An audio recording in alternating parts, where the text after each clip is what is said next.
All right, everybody, it is great to have you here today. And my name is Gary Fowler, and I'm the CEO and president and founder of GSD, Get You Done Venture Studios. I'm a serial entrepreneur with 17 startups under my belt and 37 years worth of experience. I've been involved in a number of companies. With the last 26 years, I've been focused on artificial intelligence. At GSD, our idea is that intellectual capacity is evenly spread around the world, but opportunities are not.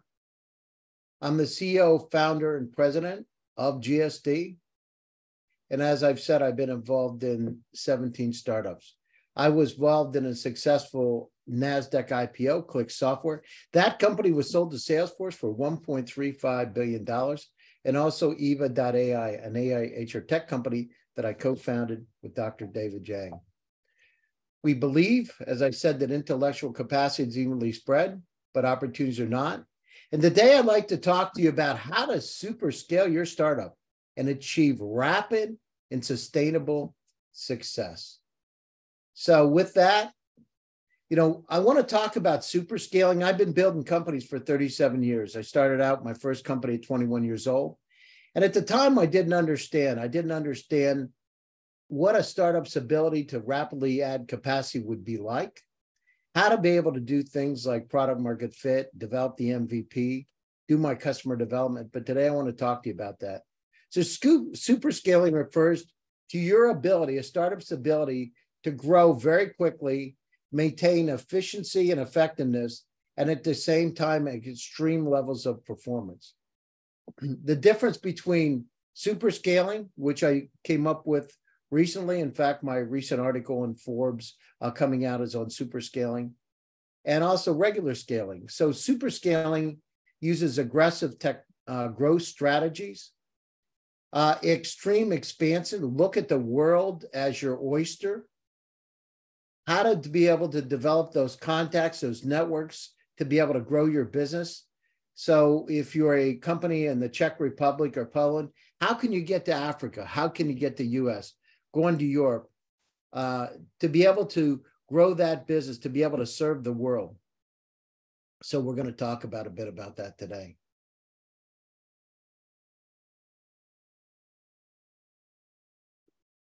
So what is the importance of super scaling for startups? Number one is think about what's happening right now. This is an incredible opportunity for companies that are dealing in areas like GenerativeTransformers, ChatGPT. Think about what's happened. In 2020, I wrote one of the first articles in GPT-3. People said this is not going to happen. This is a pipe dream. It's not going to happen for another 10 years. Well, guess what? It's here now. And for each one of you that are here, being able to partake in that, being able to use those generative AI, ChatGPT like capabilities in your startup can have an incredible impact on your business. How do we get out and gain market share? How can we do this quickly, effectively? How can we use our network to be able to do that? And at the same time, how can we achieve rapid growth and accelerate your trajectory?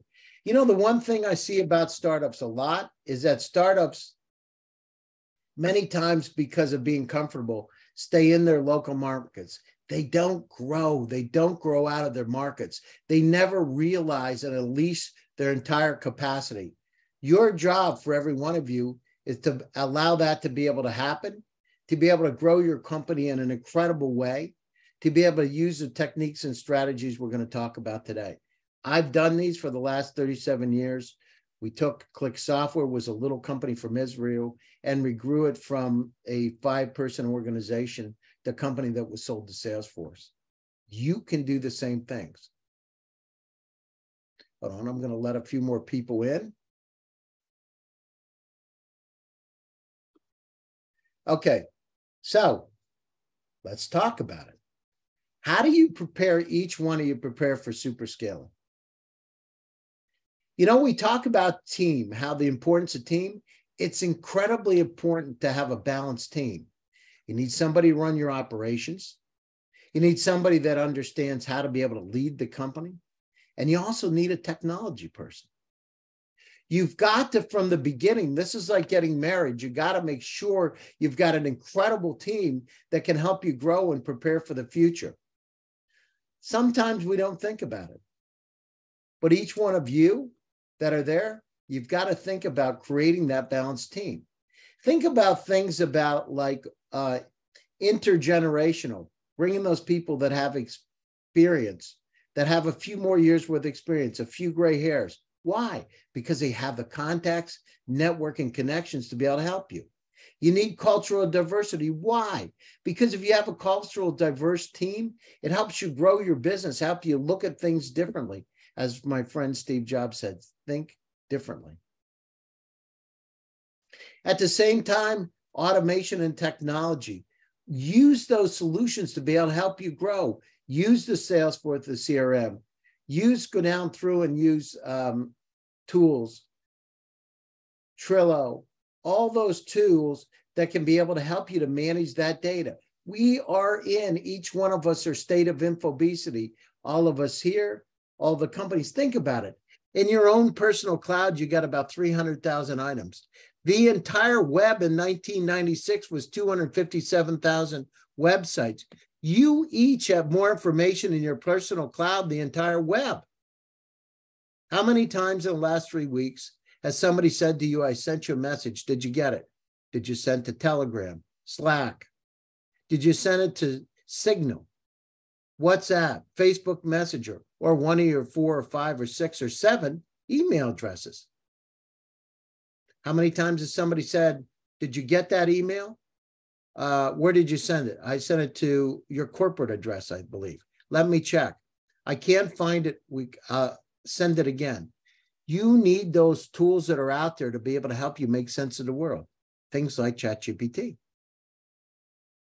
You need those technologies to be able to put you ahead of the pack, not in the behind. You need to be able to automate to help manage this increased infobesity workload that we all have. Use those tools. It's better to spend a little bit more to have an incredible tool to help you get your reach than it is to be able to think and put your hands, sit on your hands, grow your business. It's time to invest in your business, grow it. Your business model, when you're designing it, make sure you're growing it and building it so that you're taking advantage of the potential for the growth for the future. Set it up properly. Go down through and look at things like patents. Go down through and set up a Delaware corporation. Use technology. Use the idea. We use Silicon Valley as a port to the rest of the world. Why? Because half the money in the world's located there. I'm not saying put your whole company in Silicon Valley. What I'm telling you is that it is a port that can help you get out to the rest of the world. Use it.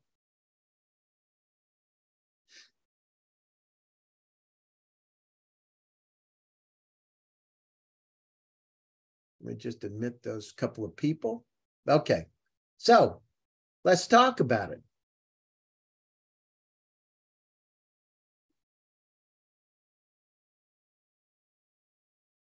I talked about the team. I talked about tech and automation. I talked about a robust model.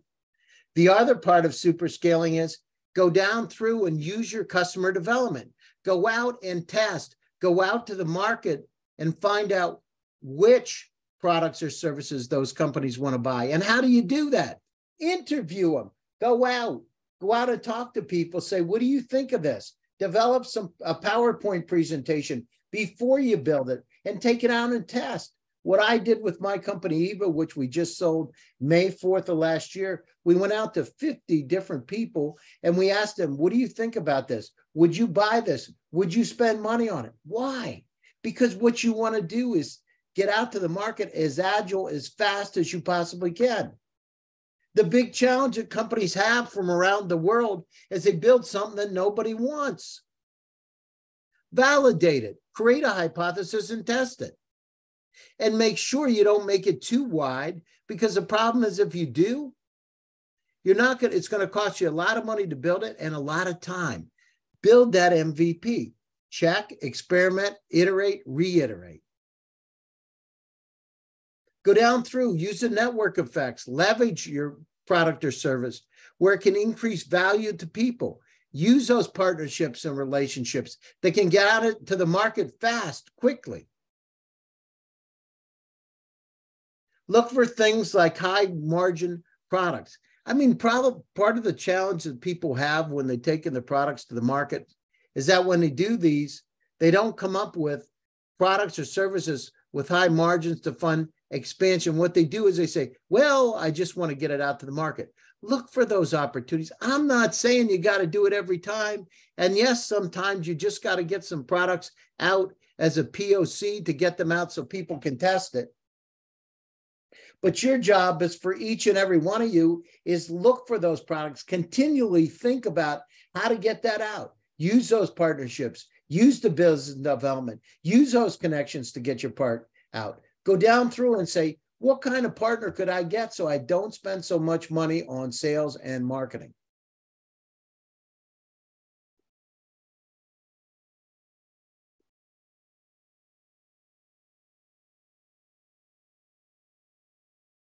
Okay, so what are some of the roles of technology? I just said about it.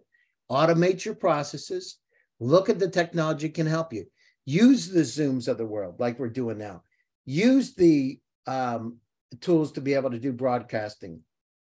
Go down through and use streaming. Do podcasts. Create, develop, make that content available so people can understand what you do, where you do it, and how you do it. You know, I'm going to talk about a couple of case studies. I'm going to talk about Uber and Airbnb.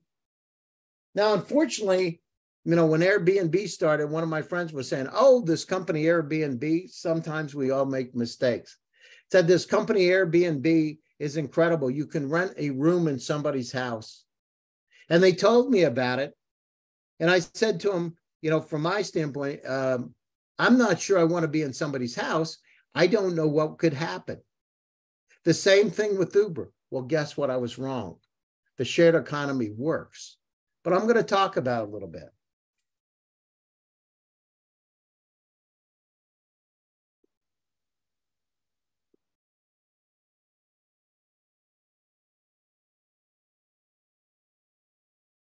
Okay, so let's go down through. We're going to talk about we talked about the rapid experimentation, the network effects, the high margin. Let's talk about what is the role. The role is efficiency, as I said, the case studies we're going to talk about. What about overexpansion? Sometimes what we do is we bite off more than we can chew.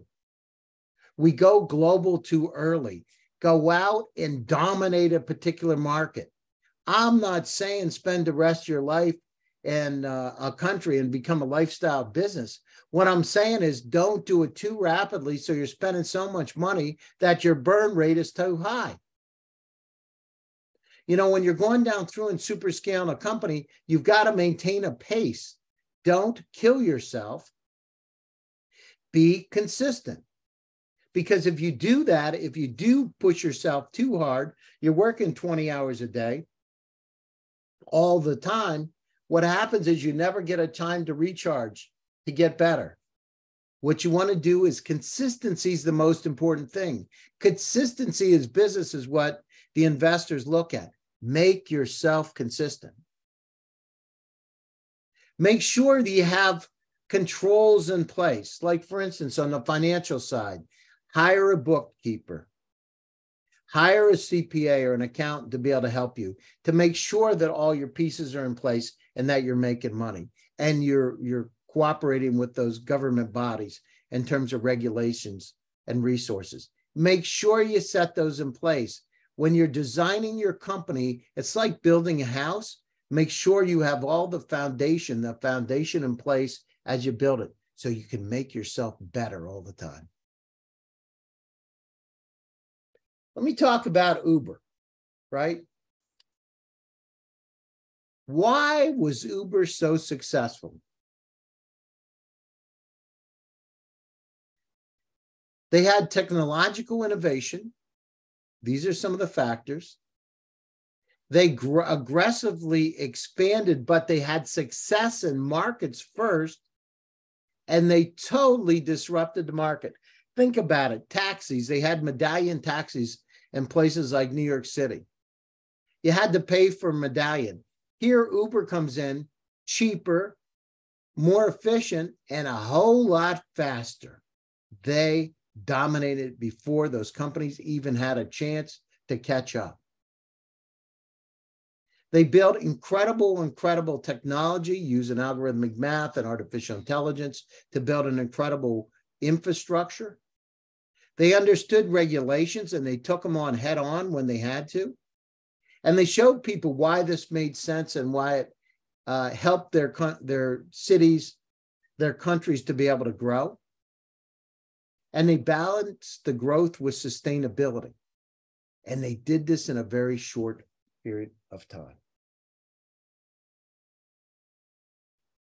Let's talk about Airbnb. So what happened with Airbnb? They had an incredible, as I said, a unique, amazing business model. Again, they leveraged the network effects and technology. People started putting their houses and condos and other facilities up, cabins, dachas all over the world.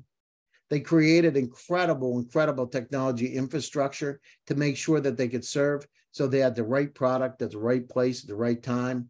They looked at things like insurance, just like Uber did, so that they had that in place. So if a question came up, that the person's car or the house, that they were covered. They make sure that they did this so they created trust and credibility. They looked at the regulatory challenges in each one of the market, and it took them head on. They lobbied, they created successful partnerships and relationships.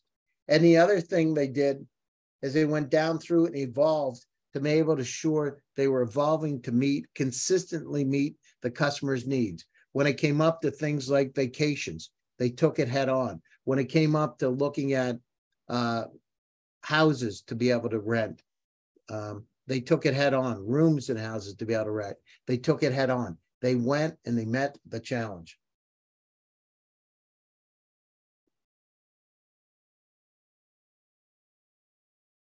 Now, for each one of you out there, what do you need to do in order to super scale your company?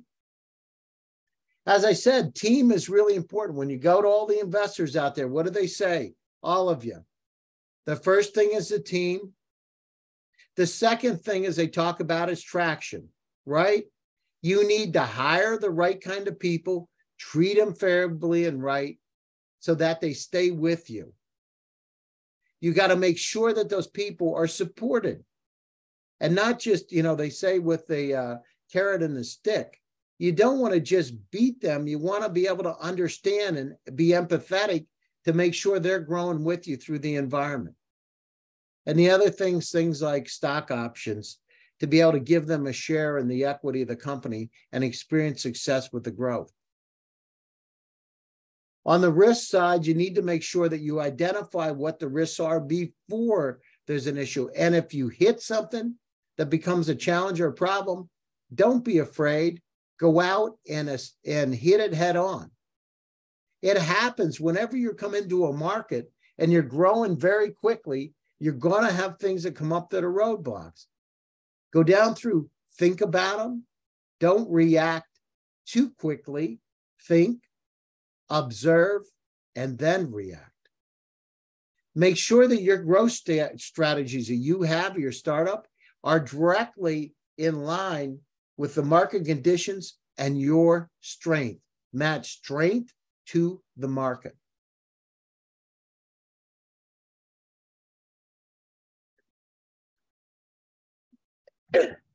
Begin with a small scale. As I said, validate, develop a hypothesis before fully implement it. Why? Because what I don't want you to do is spend so much money building something that nobody wants. And that happens a lot, especially with technology founders. They sometimes think that they know better than the customers. It rarely happens. And Steve Jobs is one example that was able to build something before he went out and really tested in the market. But each one of you need to go out and validate, develop a hypothesis, take that product out to the market. That is the responsibilities of the founders of the company. Go out. Don't get salespeople to do it. Don't get other folks to do it. Do it yourself as a founder. Why? Because you understand what's happening with the market and how you can pivot the company, how you can invest in other areas of the company to be able to support those customers and find out what they want. Every startup is different. These rules that we talked about the same. You're each going to have to go down through and choose strategies that help you and suit your specific needs. You may be B2B, you may be B2C, you may be B2G. But one thing I will tell you, develop your network globally. Develop trust and credibility. Use the tools that you have in front of you to get out to the market to talk about your company. Use things like ChatGPT, write blogs, go out and get as much out there as you possibly can. Because when people Google your name, they need to associate you as a global expert in that particular area. Having a few successes under your belt surely doesn't hurt, but you got to get out, get stuff done, move as fast as you can, and do it now.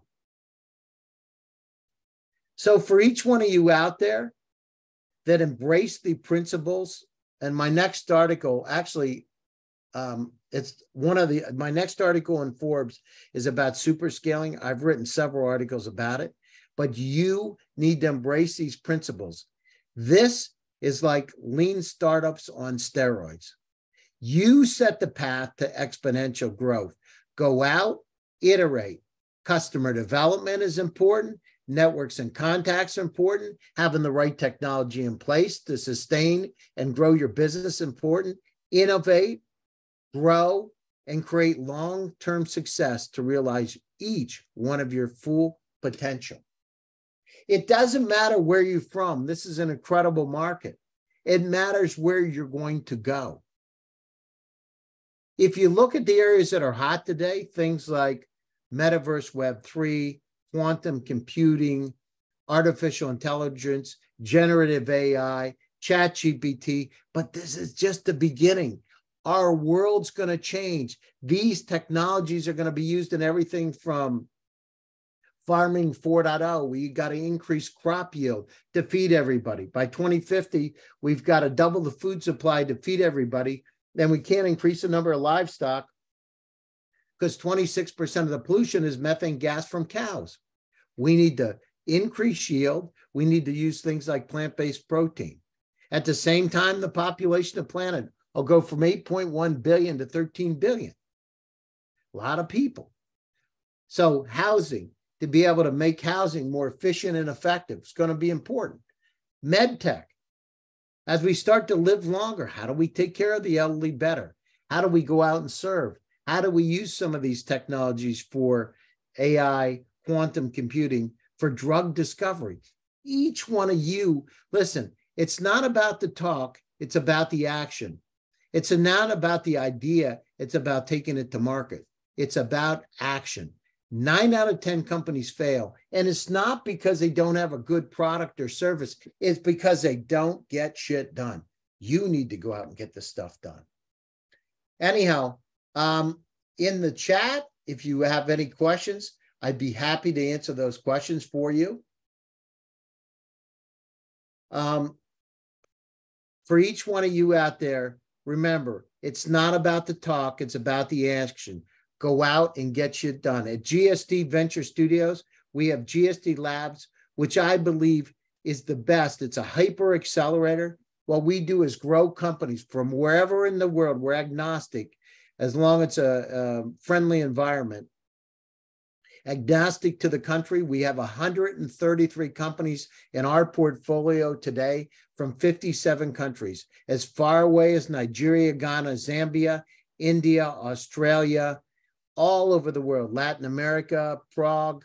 We have a company in the Czech Republic.